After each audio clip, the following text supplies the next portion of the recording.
Du har jo været hele turen igennem, så kan jeg forstå, helt fra scratch, og så som helt og ender som eskadrechef for ubådseskadren.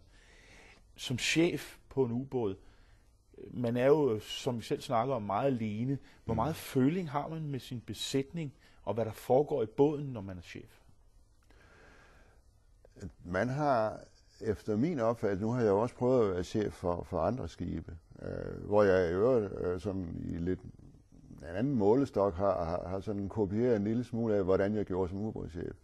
Altså en ubådsbesætning er et team. Kokkens opgave er lige så vigtig som chefens. Hvis bare en af dem svigter, så kan båden forlis.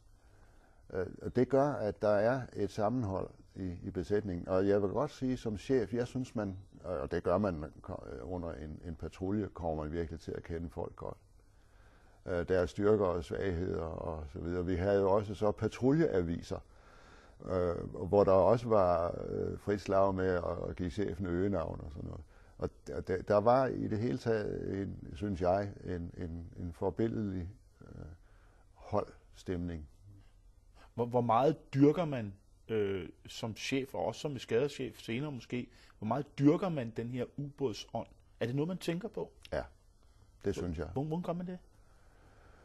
Men det starter med det, jeg allerede har sagt, at bådens sikkerhed afhænger af hver enkelt mands indsats. Og hvis en mand svigter, så kan det få fatale følger, og det ved alle. Og det gør, at det giver altså en ganske særlig sammenhold, vil jeg sige. Og grænsende til kammeratskab. Ikke? Hvordan giver det så udslag? Kan du give et eksempel på det? Det kan gøre det for eksempel i den tone, man har indbyrdes. Jeg skal aldrig glemme nogensinde, hvor det var dengang, hvor der var en såkaldt talsmandsordning under indførelse. Og der sad jeg en dag, vi var sejlet hjem fra Oslo. Vi sejlede i overfladen, det var da Delfinen-klassen var mere dykkebåd end ubåd på det tidspunkt. Men altså, der sad jeg op, og der sad jeg med en korporalselev, som det hed dengang, som var den, der formentlig skulle være talsmand.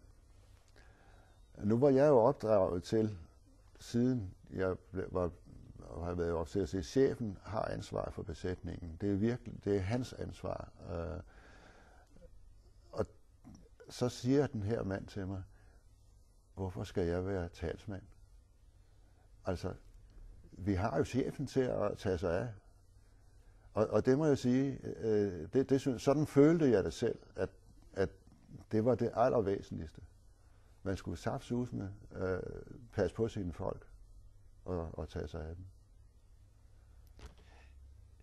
I snakkede på et tidspunkt, det er kun opklarende spørgsmål, om hvor du siger, at det var i stigende grad risikabelt at sejle på overfladen, når man skulle lade batterier op og alt det. Hvorfor var det i stigende grad risikabelt? Det har noget at gøre med, at der blev flere og flere fly med radar. Det var vi selv opdraget med, om man så må sige, i England omkring de britiske øer under flådeøvelser, hvor de havde nogle særdeles fremragende anti-ubådsfly med nogle meget kapable radarer. Og det samme var tilfældet i Østersøen. De havde måske ikke nogen, der var helt så gode, men det var simpelthen indstillingen, at vi kunne ikke operere på overfladen taktisk. Altså vi kunne fra A til B i dyb fred, kunne man godt, ikke?